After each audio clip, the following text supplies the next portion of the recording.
Hello, everybody. Welcome to Halo 2. Today, we're going to be exploring some classic Halo 2 maps. Wandering around, taking in the sights, appreciating the ambiance and the design.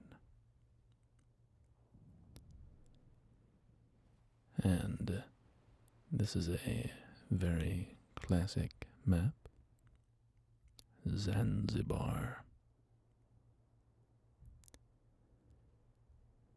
And its little blurb description is Wind Power Station 7 sits as a mute reminder of the EAP's late 25th century attempt at renationalization. And in the lore of Halo, the countries of Kenya and Tanzania unified into a single polity called the EAP, the East African Protectorate. And, of course, the island of Zanzibar, which is in the Indian Ocean off the coast of Tanzania, is a part of Tanzania, and so it is part of the EAP. And this island of Zanzibar now hosts this famous Halo 2 multiplayer map. That big wind turbine thing, I don't even really know what it is. I mean, kind of looks like a windmill, sort of, but whatever it is. Well, I guess it must be a wind turbine because this is a wind power station. It's just a very interesting, futuristic looking one.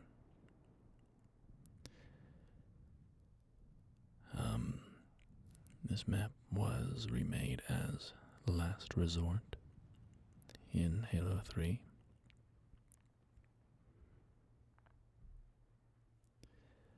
And Halo 2, if you are unfamiliar, is a video game developed by Bungie, and it is the sequel to Halo, Halo Combat Evolved, which came out in 2001. Halo 2 came out 3 years later in 2004. And here we have one of its new additions, the Gauss Hog, a warthog armed with a Gauss rifle on the back instead of the normal machine gun. It's a very good vehicle, very powerful, if you have a buddy in the back to man the turret.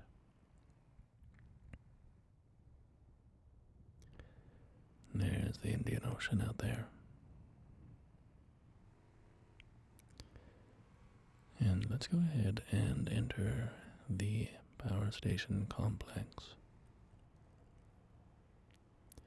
Drive on in here, and we'll hop out, see the sights on foot. So this wind turbine is the most iconic part of this map. And you can hop down here, and it will scoop you up. And you can just ride all the way up here and drop down onto this walkway that leads to the base.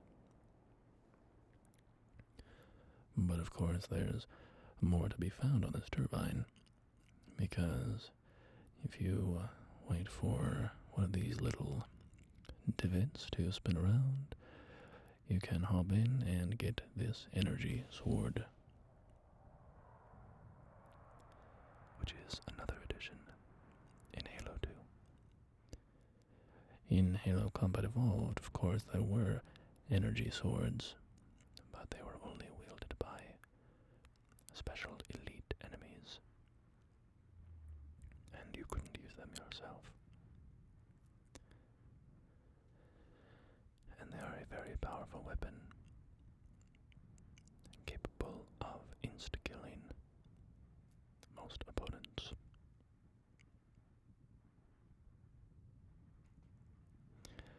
With a powerful lunge attack that allows you to cover a great distance quickly.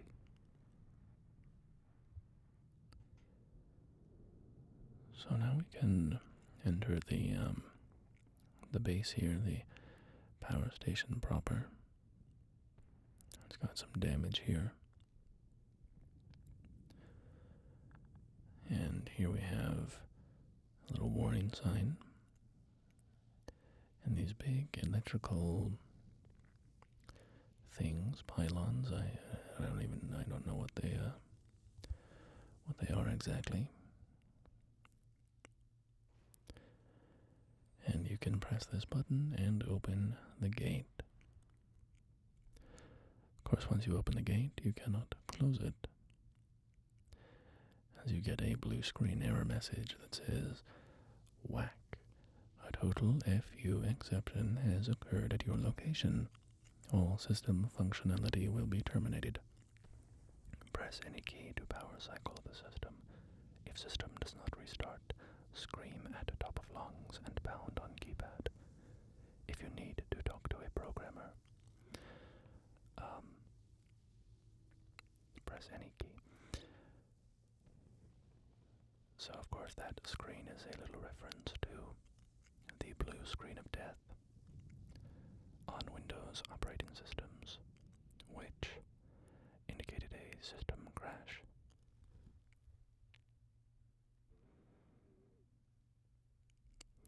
So once that gate is open, you can come out here, and you can walk back up this little ramp and go back into the base.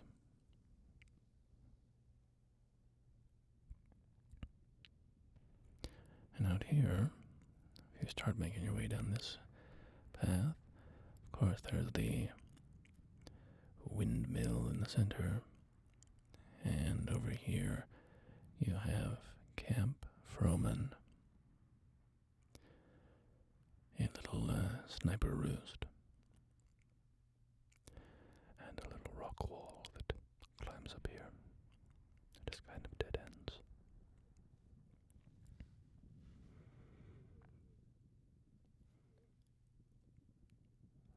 I always liked this map quite a lot. I enjoyed maps that had this sense of a sort of base. You know, one team would spawn in a sort of attacking position, and the other would be in a defending position. And there it is, Camp Froman.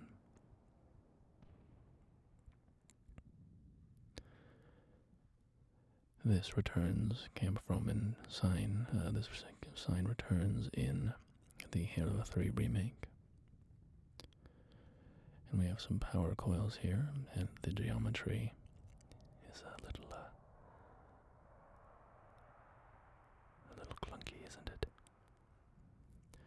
It's a little uglier than most of the stuff surrounding it.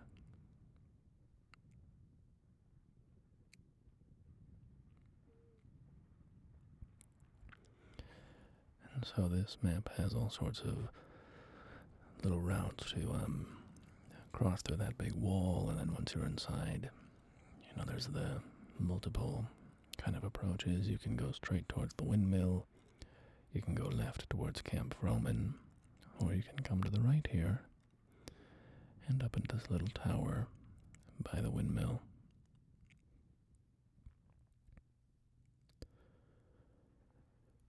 Yeah, I always enjoyed maps that had this little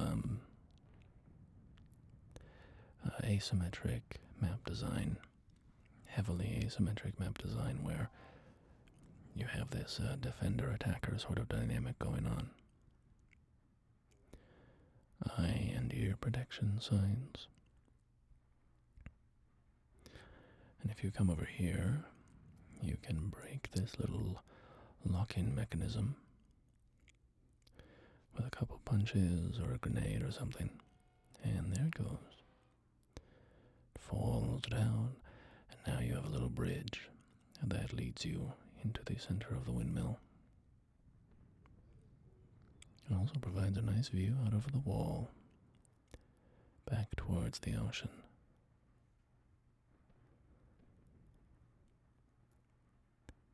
So they introduced a few dynamic elements of the map design, like with this little bridge and the ability to open that gate.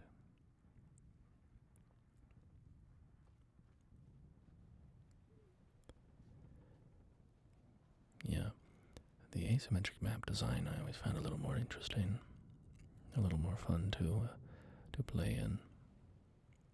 Just gave it a little sense of a story or something. I mean, multiplayer matches are not stories, obviously. It's just it's a setup for running around and playing team deathmatch or whatever. Or Slayer, of course, as it's called in Halo. And this map is Headlong, and its little blurb is, although during the day, Section 14 monitors almost all harbor traffic, at night, it's one of the city's most notorious hangouts. Evacuation alert. The evacuation alert is related to the fact that in the campaign, this city, New Mombasa, is attacked, and so the evacuation alerts allude to the fact that all the civilians were told to get out of the city. Halo 3 ODST takes place in the aftermath of the New Mombasa attack. It's a really cool game, a very unique Halo game. It has a sort of a noir aspect to it.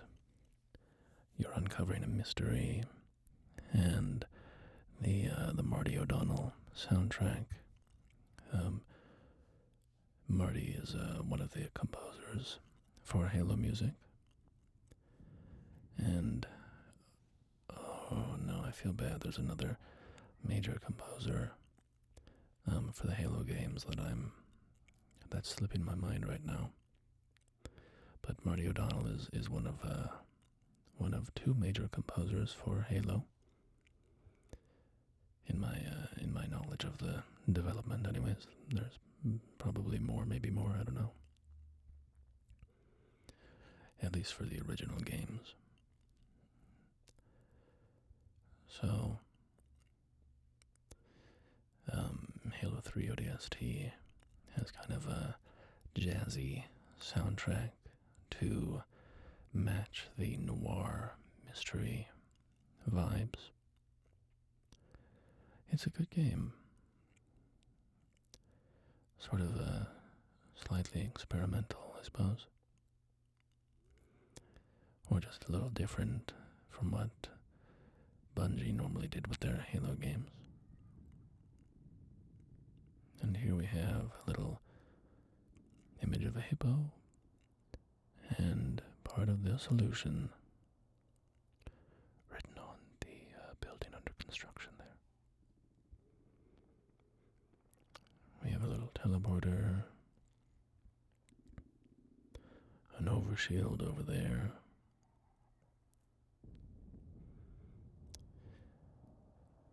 and I said New Mombasa earlier. Of course, Mombasa is a city in Tanzania, I believe, and that region of Africa becomes a major part of the Halo campaigns, because when the Covenant arrive on Earth, they are going, they over that area of Africa. And so many of the campaign missions in Halo 2 and Halo 3 take place in that sort of southeastern African coastline sort of area.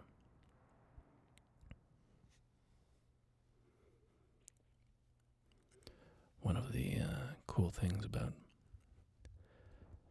Halo 3 ODST or just New Mombasa, about the events of the game, is that New Mombasa has a space elevator, which is I guess a theoretical idea for an elevator that can take things from the ground all the way up to a space station floating in orbit. And, if you built it, it would theoretically be much less resource intensive than constantly flying rocket ships from the surface up out of atmosphere. And you see them in the, numerous pieces of science fiction-y media. One of them also appears in Halo 5, now that I think about it. But the space elevator, during the Covenant attack, is destroyed, and it collapses, it falls to the ground, and it just leaves this massive line of wreckage, because of course it's incredibly tall, and so when it falls, it leaves all this ruin for a very long distance. And it's kind of a cool piece of the set design, I suppose. In the campaign missions where it appears in Halo 3.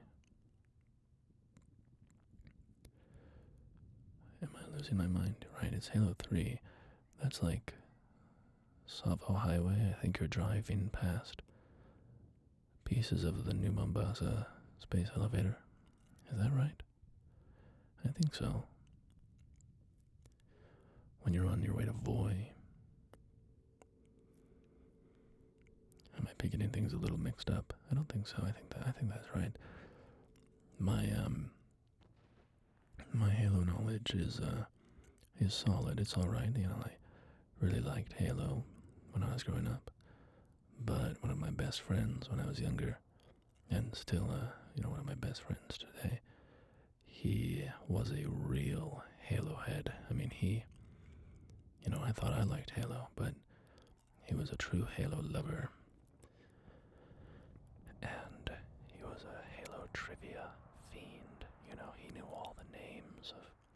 And this is another bit of the dynamic map design I talked about that they kind of introduced in Halo 2, where this little girder swings back and forth based on the weight that's on it. It's a little thing, but kind of fun. Yeah, my friend, he knew all the Halo trivia. If you asked him any question, he would very likely be able to give you an answer. He knew all the names of the alien species. Because obviously, in the game, we call them like elites and grunts and jackals and stuff like that. But they all have their original species names. Like the elites are actually called Sanghili. Sanghili. And let's see if I can remember any of the others. I might not be able to. As I said, it was all the Halo information was with my buddy, not me. The grunts. Oh yeah, the grunts are the Ugnoi. The Ugnoi, I think. Oh, this is a fun little advertisement for a yellow warthog. Hog. Drive with reckless abandon in the new 12th Gen Hog. Comfort, luxury, bone-crushing power, its beauty, and the beast.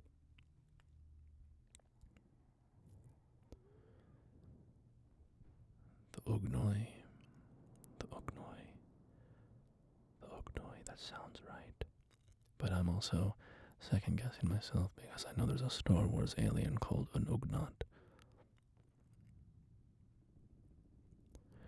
And so I'm like, am I just blending the two together?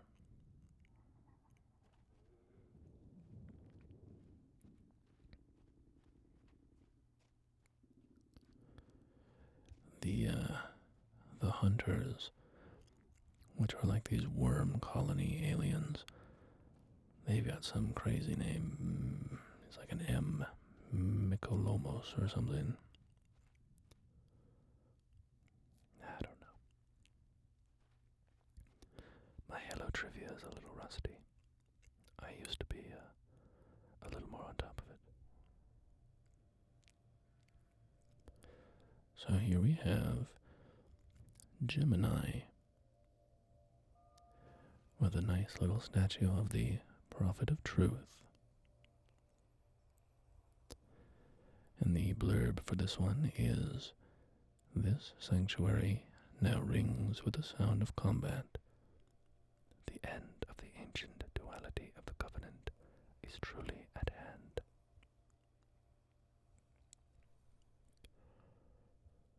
And so this is a Covenant map, as you can see, with all of the alien architecture. And specifically, this is the spaceship High Charity. High Charity.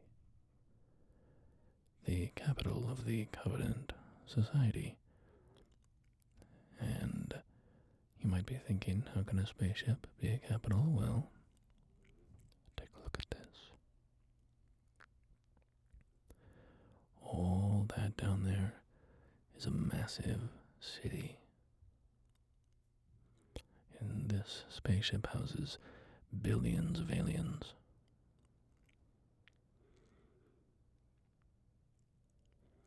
So the Covenant flying around, it's kind of their mobile capital.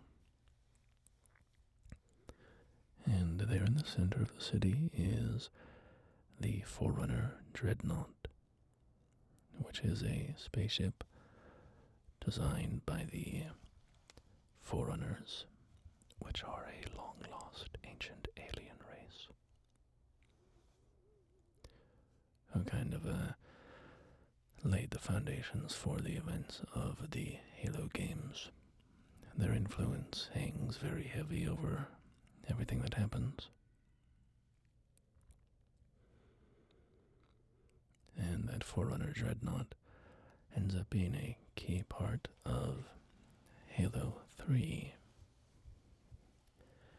In Halo 3, it flies off of High Charity and goes to a big portal. I thought I could knock these things off. You can do it in the campaign. Maybe you just have to blow up the base.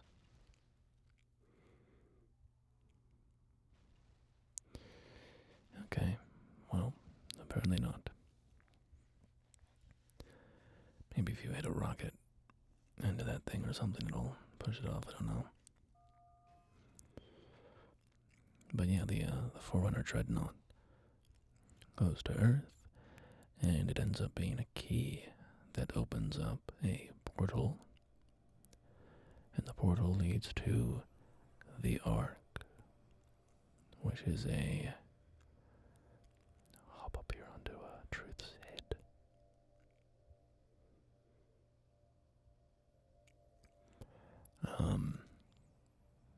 The Ark is a giant Forerunner installation that is central to the plot of Halo 3.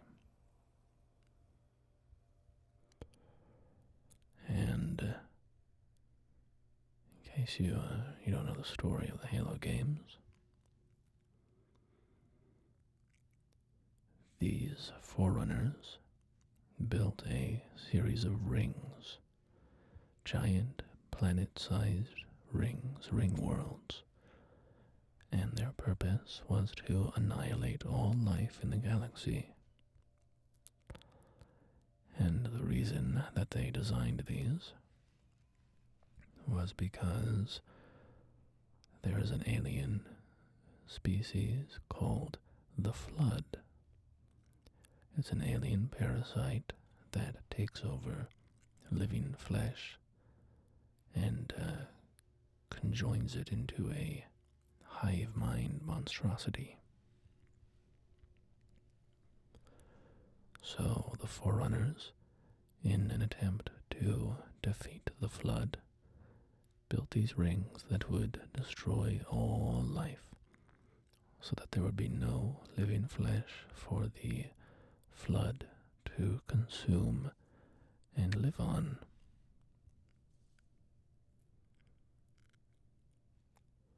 And so, in Halo Combat Evolved, you come across one of these rings, and you end up destroying it. And then in Halo 2, you find another ring, and yada yada. I won't go through the whole campaign of the Halos. So this map is Uplift, and its blurb is: unknowable energies seethe from this long-abandoned Forerunner spire, making it a vital prize for Covenant and human forces. And Uplift might be unfamiliar to many of you. This is not a classic map for me, because it was not released in the original Halo 2. So this might be a new map to a lot of you if you haven't played the Master Chief Collection. This map was only released for Halo 2 Vista, the PC port of Halo 2 for the Windows Vista operating system in 2006. And something kind of funny about Halo 2 Vista that I found as I was looking into it was that it had an M for mature rating by the ESRB, which Halo 2 also had, so that's not unusual. But Halo 2 Vista was listed, one of the reasons that it had that M rating was that it was listed as having partial nudity, something that was not present on the Xbox version's ratings. And this is because, apparently in the game files somewhere, was present an image of a naked man's butt. So, I don't know what that was doing in there. But it made it into the release, apparently. And so a lot of copies had this naked butt. I mean, it was nowhere in the actual game, it was just in the files. But the ESRB, when it's rating games, it rates all of the game's files, everything that's on the disc, regardless of whether it's normally accessible or not, gets rated. And I know this because, not because of this Halo 2 Vista thing, but because of the GTA 3 hot coffee controversy. And this was a controversy where, I don't remember the details super well. It's been a while since I really read about it or anything, but I believe the situation was that a sort of pornographic animation was present in GTA 3. A very low poly sort of scene where your character could meet up with some ladies that he met around the city.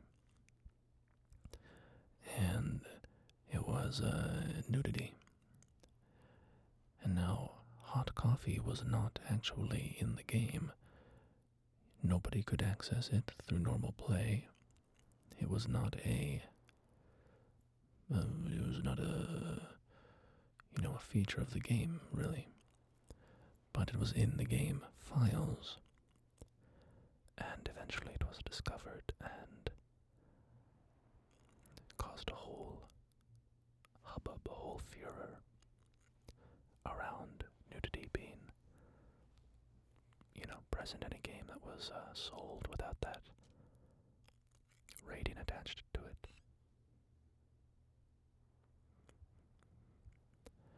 But Uplift, yeah, so this is a new map to me. Well, only semi-new because it's been in MCC for some years now, but I think it's a cool one. I like it.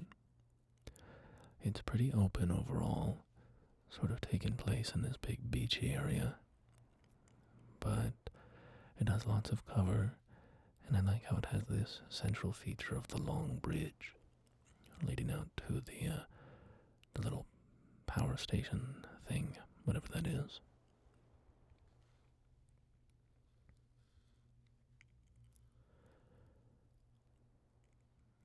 I've got some Forerunner architecture here. Some nice blue light circuitry looking stuff.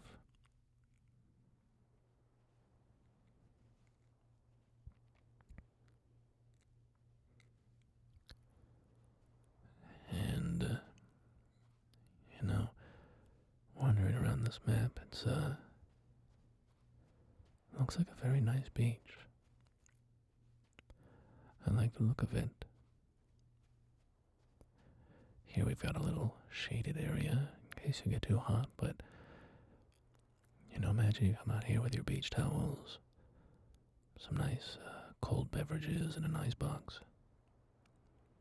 some beach blankets, a good book, or some sunglasses, and just lying down and soaking up the sun. Or we go for a swim in the shallow water.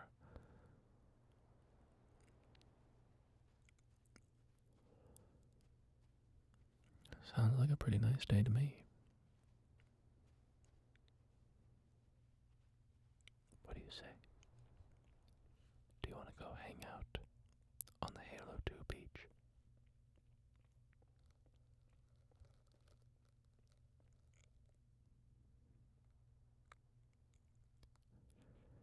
I like the Forerunner architecture style that they developed over the course of the games.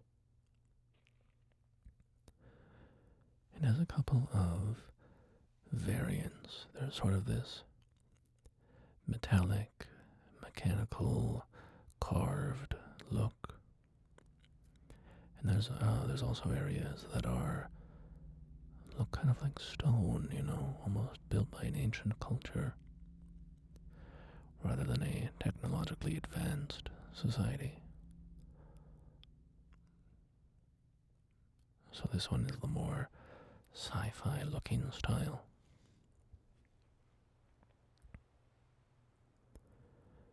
We can walk down this long bridge. I like to look at that building there. It has those kinds of holes cut in that pattern. And then we can do my favorite thing in Halo, tracing the ring all the way around.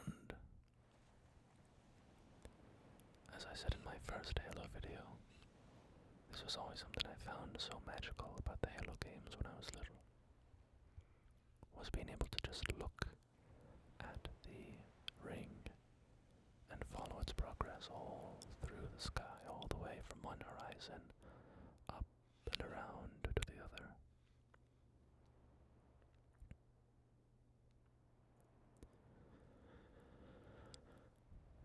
But we can continue walking down the bridge. I could imagine this being a fun map for Capture the Flag. If the flag carrier, is running across the bridge, has to get from that building back across. There's a lot of areas for them to be seen. Kind of the dangerous run across.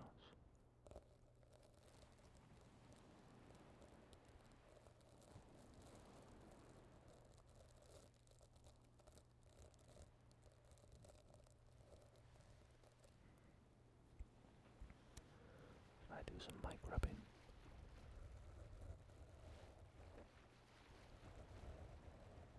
That's a trigger that I enjoy. I do enjoy mic rubbing. It's kind of this white noise almost, but the variance on it, the fact that it comes in and out, is very relaxing for me.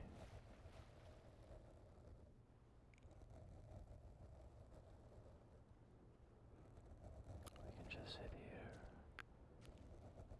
and enjoy the sights of Halo 2. Listen to some mic rubbing.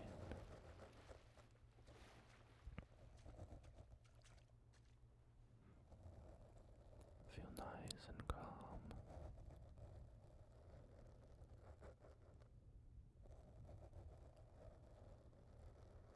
It's a cool structure.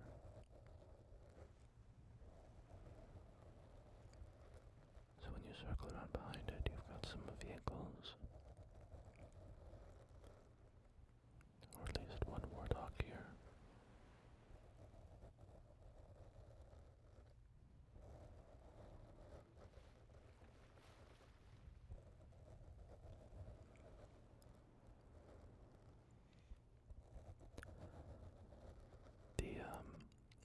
The design of Halo 2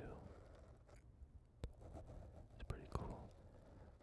I think sometimes it falls into the middle ground between classic older graphics that look good, just sort of stylistically, even with the limitations placed on them,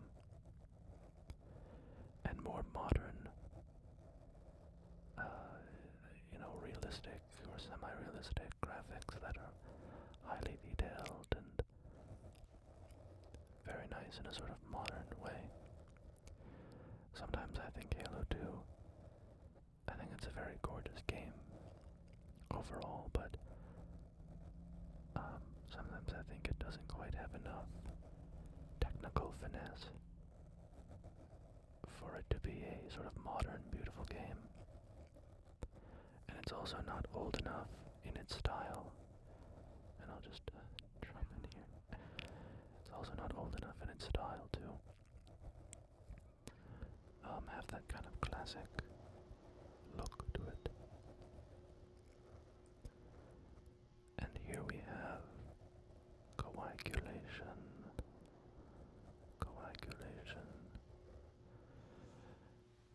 And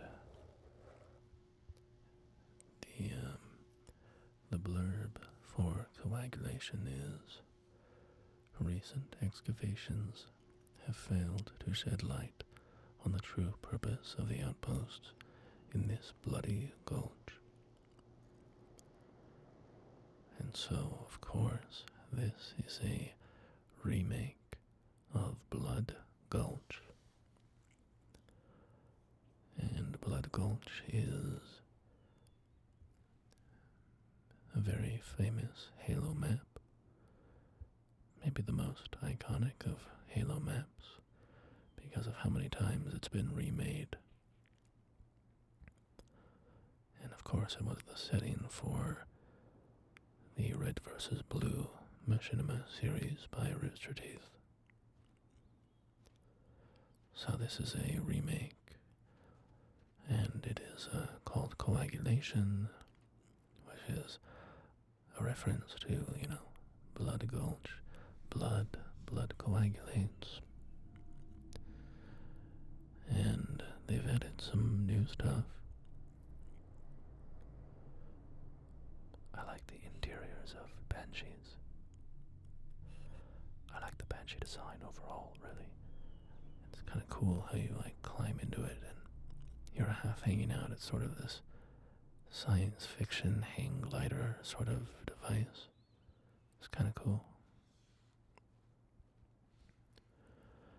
And so they built a lower level into the bases on either side of the map. Oops.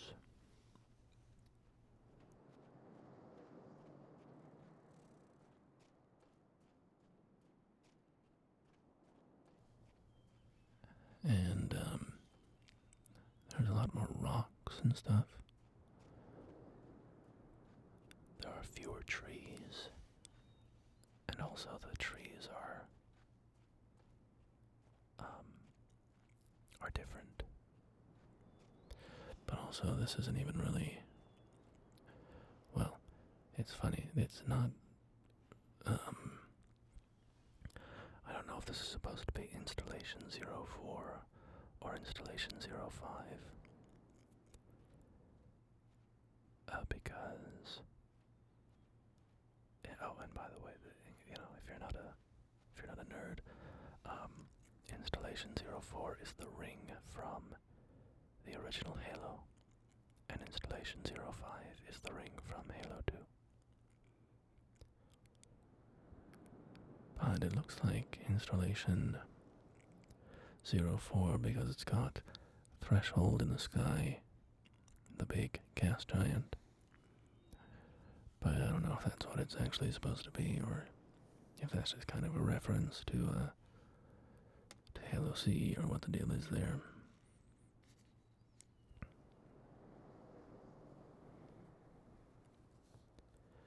The ring is looking mighty fine, mighty fine.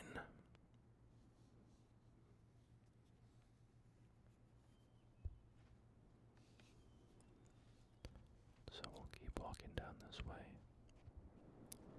towards the blue base. Can see all these rocks and stuff weren't here in the original. The valley was much more sparse in that respect. Here we have the blue base, a bird set against the moon, or just a circle with the Roman numeral 12 below it.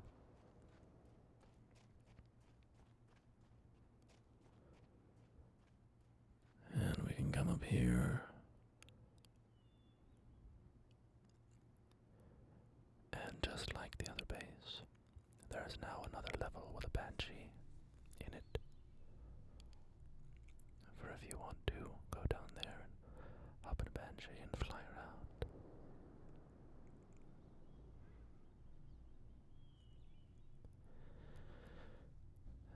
And there's a little drop point here, so you can fall down again into the basement level. There are multiple ways out, one of which is this little gravity lift. You just step in and you're back on level 2.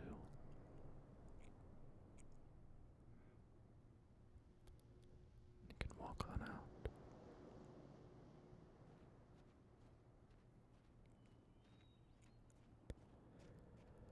But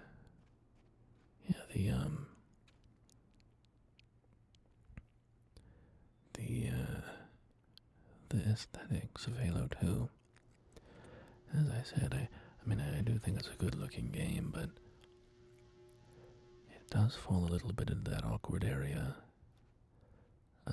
stylistically, aesthetically, of coming in between two styles, you know. I feel like, you know how recently, in the past, I don't know, a few years, there's been a kind of resurgence of like PlayStation 2 era graphics or something, or even original PlayStation graphics, really, where it's very polygonal, highly, you know, there's not many details, but it has that old aesthetic to it, you know. It's very geometric. Well, I feel like what I'm trying to say is Halo 2, its style is not likely to be replicated like that in my mind. And I could be totally wrong, you know, if maybe in 10 years there'll be a series of retro clones that kind of imitate this era of graphics. But I feel like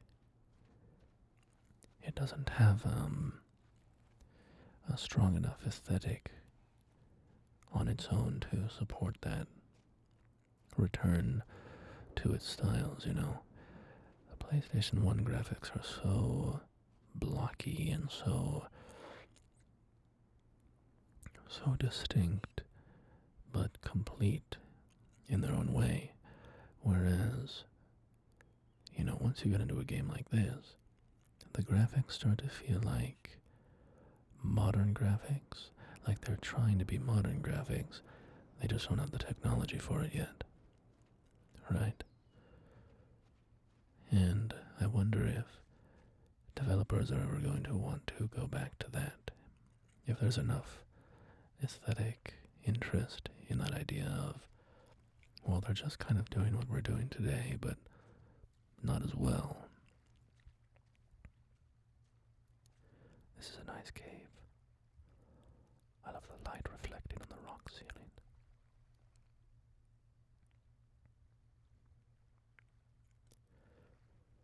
Speaking of our beach day, we could hit up this cave during it as well. Just float around in this little cavern pool, staring at the light burbling across the ceiling.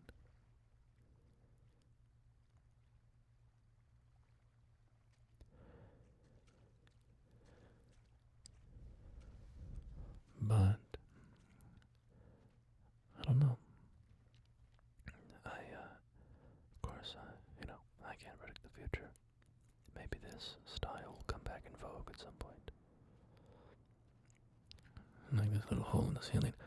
These caves in the original Blood Gulch had sort of bioluminescent fungus or lichen or something growing on the walls. And no longer. The walls are barren, so I guess they added that in as that little hole in the ceiling as another source of light.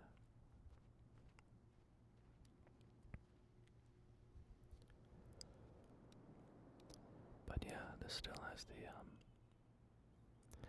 oh, and there's the moon of bases from Halo 1. And this is another thing, like, I find that moon a lot uglier than the Halo 1 version.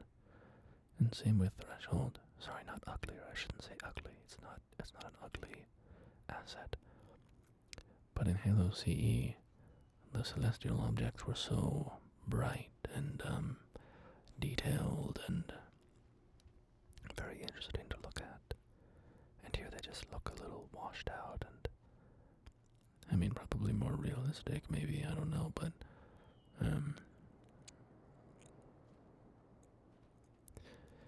yeah, I still like this canyon. It's just a little hidey hole, you know. I like how unnatural it feels. Just these random steep canyon walls dropping down into a slot canyon that doesn't go anywhere. And what do you say we take a little trip in a Bungie before we leave Coagulation? Fly up and get a view of the map from the sky.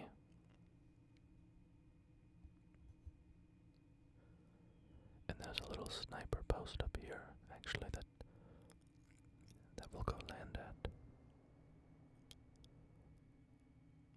That's a pretty cool shot.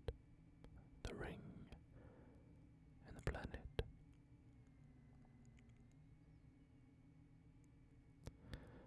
So this little bit of rock wall that you can stand on was not present in the original, but it makes for a very good sniping spot. If you go grab a sniper somewhere and grab a banshee and hop up here, you've got a very good view of the whole map, and you can come over here behind the wall to take cover if you've been spotted.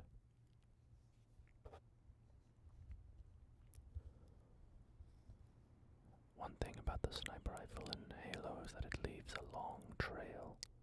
Makes it very easy to identify the origin point. So this is Ivory Tower, and its blurb is, once home to the famous socialite Lance O'Donnell, the top floor of this building is now a public park. And I mentioned earlier Marty O'Donnell, who is one of the creative team for Halo. He was a composer. And in the blurb there, Lance O'Donnell makes me think that might be a reference to Marty O'Donnell. I would assume, but maybe there's another explanation. I don't know that for sure. I don't know the specific trivia there. And this map is a cool map, but I find it a little hollow because it was remade in Halo Reach, and the Halo Reach version, which is called Reflection, is a really gorgeous map. So I'd like to do a Halo Reach maps episode at some point, and Reflection will definitely be one of the maps that we visit. But yeah, in Halo Reach, this map is just really, really gorgeous. But I like this map too. But I think you can also see a little bit of what I'm talking about with the Halo 2 aesthetic sort of coming up a little short. You're in this, this building, and there's enough details that it makes you, I don't know, it makes you crave more details, if that makes any sense. Like in Halo CE, it's so simple, the environments, that they feel sufficient, because it's like, oh, you know, how do I put it? The world is established as being a very simple one aesthetically. You know, you enter the world of those aesthetics and it feels very natural. In Halo 2, there's enough detail and enough realism in the environment that it starts to feel like reality, more so, but missing so many of the details that would actually be present in an environment like this. Here you have the rocket launcher of the map under the waterfall. We'll pick that up in case we run into any miscreants. Sorry if you can hear my stomach rumbling, by the way. I need to eat some food once I finish recording this.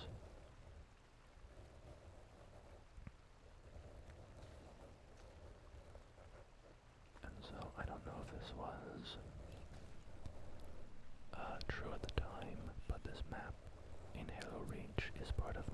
Alexandria on the planet Reach. So I don't know if Reach was even canonical at this point in time. But if it was, I guess this would be the first appearance of it in-game.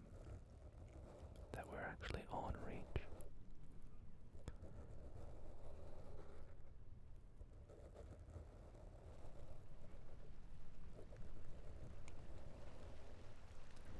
And so that little water that we were standing in above, where we picked up the rocket launcher, it drains down here. And we can also find the energy sword of the map here.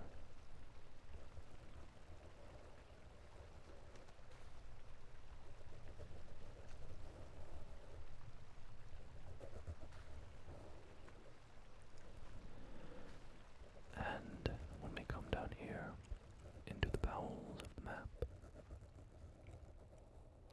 we can find a little elevator. This says, caution, dangerous electrical current.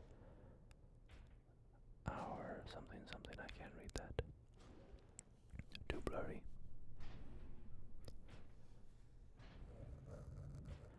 And behind this metal door, I believe you can hear music. If you press yourself up against it. Here we have some very low poly barrels.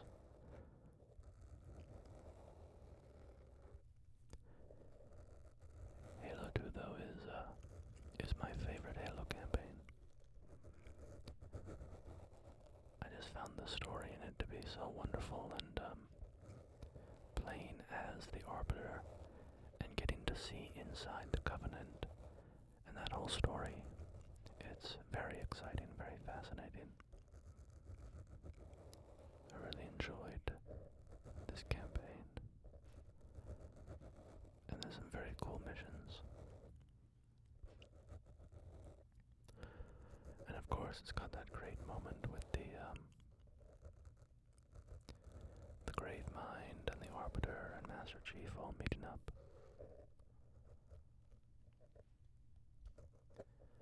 The team up of the century, right?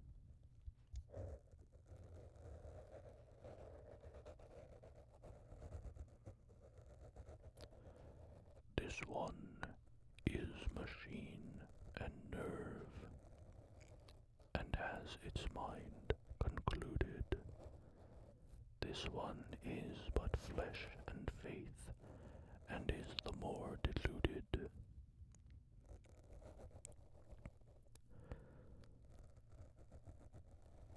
Now the gate has been unlatched, headstones pushed aside, corpses shift and offer room, a fate you must abide.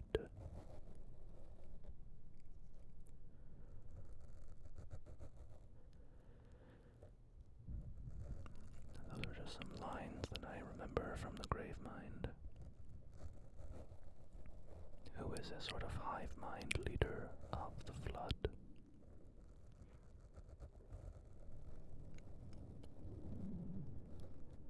There is still time to stop the key from turning. You will search one likely spot, and you will search another. And then there's a line. I don't remember this one as well. It's a very famous one. Famous, I don't know, I guess among Halo heads. How does it go? It's like, fate had us meet as enemies, but this ring will make us brothers.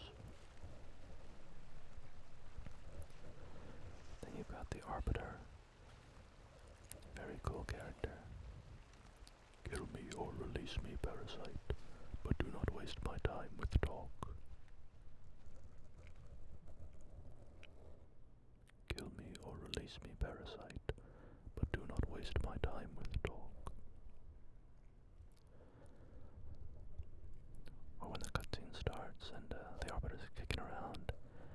Master Chief goes, stay calm.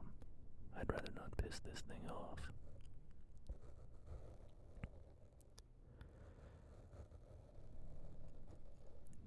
It's one of my, it's probably my favorite Halo cutscene. The meetup between those three. Also, one of the quotes I said isn't from that cutscene for the record, it's just another Gravemind quote that came to mind. But there's some very good Halo cutscenes. Yeah, they really nailed the story in the Halo games. It's kind of funny how, I don't know, a studio like Bungie, a studio like Valve, these people who get together to make a game, and they're not writers, you know, they're programmers, but somehow they put together a killer story, right? But anyway, that is the end of our exploration of Halo 2 maps. So, thank you for joining me today. Thank you for coming along. And I will see you next time. Goodbye, my friend. Take care of yourself. Goodbye.